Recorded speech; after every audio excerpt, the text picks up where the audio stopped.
Okay. Let's say we have the function y equals f of x equals x minus 4 times x plus 6 times x minus 1. That is a polynomial. It's a polynomial because the distributive law would expand this in a way that you're familiar with, and you could multiply it out. You know that you're going to get, you multiply this by this, you're going to get a polynomial, you're going to get a quadratic expression, an x squared and an x and a constant number. Then when you multiply that by x, you're going to have an x cubed out of it. And when you multiply it by 1, you're still going to have x squared, x and 1, and so forth. So you could multiply that out and convince yourself, and you'll see exactly why this expands into multiples of x cubed, x squared, x to the first power, and x to the 0 power. Now let's comment on why I say x to the first and x to the 0. X to the first is a power function with p equal 1. Okay? So p is an integer, 1 is an integer, so this is a power function with a real integer power p. And so is x to the 0. X to the 0, 0 is a perfectly good real number.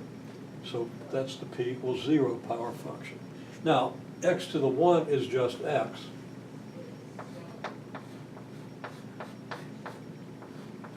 And x to the 0 is just 1.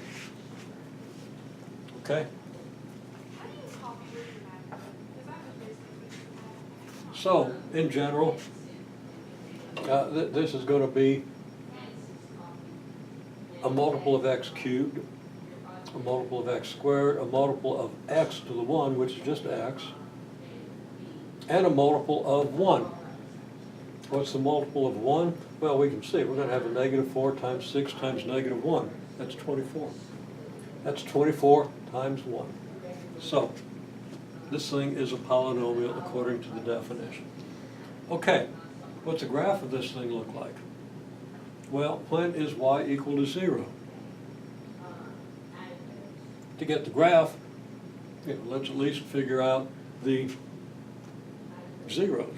Okay, we do that with a quadratic function. We do it with a polynomial function. Of course, a quadratic function is a polynomial function, and it's one that we have a formula that we can use to find the zeros if it's a nasty enough function, which it usually is. Okay.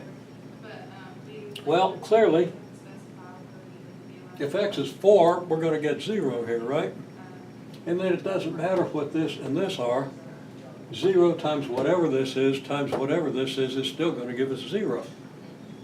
So if x is 4, the graph has to go through the x-axis at the point where x equals 4 on the axis, at the point 4, 0. If x is negative 6, that'll make this thing 0, won't it? And then it doesn't matter what these are. Although it'd be easy to calculate, we don't have to because we know that multiplying any series of numbers by 0 is going to give us 0. So negative 6 is going to be one of the zeros. So we're going to intercept the x-axis at negative 6. And if x is 1. Okay? Now, there are two possible graphs that we can draw here. We can draw this graph. It's a nice smooth graph, just like the smooth graph we wanted over here, that goes through the axis at these 3 points. And only at those 3 points, because another part of this is, if x is not equal to one of those values, then none of these are going to be equal to 0. And when you multiply 3 numbers, none of which is 0, you don't get 0. So you can't go through the x-axis anywhere else. Because when you go through the x-axis, y is 0, meaning this has to be 0. Okay. Now there's another way to draw the curve, which would be the green curve. It starts high and ends up low. Okay, you don't necessarily know which one it is.